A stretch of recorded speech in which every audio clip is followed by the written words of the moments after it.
Que a graça e a paz do nosso Senhor e Salvador Jesus Cristo estejam em todos os lares. Vamos com mais uma mensagem no dia de hoje. Vamos falar dos 10 mandamentos e destacar aqui o primeiro, que está lá em Êxodo 20. Você pode acompanhar na sua Bíblia. A palavra de Deus nos diz, no versículo 1, Então falou Deus todas estas palavras, dizendo, Eu sou o Senhor teu Deus, que te tirei da terra do Egito, da casa da servidão. E aí começa o primeiro mandamento. Não terás outros deuses diante de mim, não farás para ti escultura, nem alguma semelhança que há em cima do céu, nem embaixo da terra, nem nas águas debaixo da terra. Não te encurvarás a elas, nem as servirá, porque eu sou teu Deus, sou Deus zeloso, que visito a iniquidade dos pais nos filhos, até a terceira, quarta geração daqueles que me odeiam, e faço misericórdia a milhares dos que me amam, e aos que guardam os meus mandamentos. Amém? Amados, a Bíblia nos mostra isso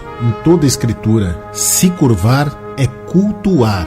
E a Bíblia nos mostra isso quando um homem de Deus, levantado por Deus para pregar o Evangelho, via alguém se curvando diante deles, eles alertavam, não, levanta-te que sou homem, destacando que se curvar é adorar.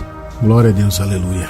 Meus irmãos, aqui a palavra nos relata todos os tipos de ídolos, pessoas que estão sendo levantadas acima de Deus, uma mentira sendo colocada no lugar de Deus, muitas vezes materializada como uma imagem que a pessoa coloca em sua residência ou até mesmo está em seu coração, onde ela troca tudo o que é certo e acaba adorando o profano. Muitas pessoas acabam inclusive tornando a própria igreja um ídolo, onde ao invés de ela apontar o caminho que vai até Deus, ela se coloca como intermediário até Deus. Quantas igrejas que já não pregam mais que Jesus é o caminho, mas sim, ela é o caminho, fazendo a mediação. Quantas pessoas que se encurvam para uma imagem, quebrando esse mandamento de Deus. Quantas pessoas cultuam as imagens. Meus irmãos, cuidado com a quebra deste mandamento, a idolatria.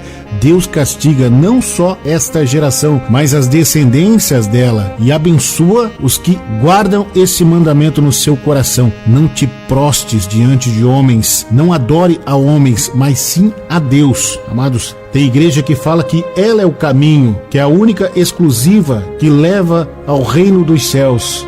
Falam que descendem de Pedro, que teria sido o primeiro da igreja, só que ele alertou sobre esse tipo de coisa. No livro de Atos, capítulo 10, e aconteceu que indo Pedro entrar, lhe saiu Cornélio ao encontro, prostrando-se aos seus pés e o adorou. Mas Pedro o levantou dizendo, ergue-te, que também sou homem. Cuidado, porque ao se ajoelhar está adorando, é o que diz a palavra de Deus. Por isso que o povo de Deus nunca se dobrou diante de um homem, nunca se ajoelhou diante de um homem, porque obedecia esse mandamento que hoje é quebrado. Pessoas se dobram por ídolos levantados pelo homem, esquecem que a ordenança de Deus era essa, ajoelhar é adorar, e nós, povo de Deus, só podemos nos dobrar diante do nosso Senhor. Cuidado, meus irmãos, uma das características do anticristo, Paulo diz, é que ele se colocaria no lugar de Deus. E quantas pessoas se levantam dizendo que são mediadores, deixando que pessoas se encurvem diante delas. O próprio Jesus nos deu um alerta em Mateus 23, no versículo 9, que nos diz, e a ninguém na terra chameis de vosso Pai, porque um só é o vosso Pai, o qual estás no céu. Cuidado, quando um sacerdote se auto-intitula Eu sou o Pai, que traduzindo para o espanhol significa padre, ou para o latim, papa. Cuidado, meus irmãos. Jesus nos fez este alerta. Siga as Escrituras, ouça a palavra de Deus. Cuidado, meus irmãos. Para nós cristãos é somente a Escritura, só a Bíblia que define a nossa regra de fé, os nossos mandamentos, porque o próprio Cristo chamou o Antigo Testamento de palavra de Deus e ele transmitiu aos seus apóstolos o Novo Testamento. Igreja, ministério, aquele que vive, uma igreja no coração de Deus.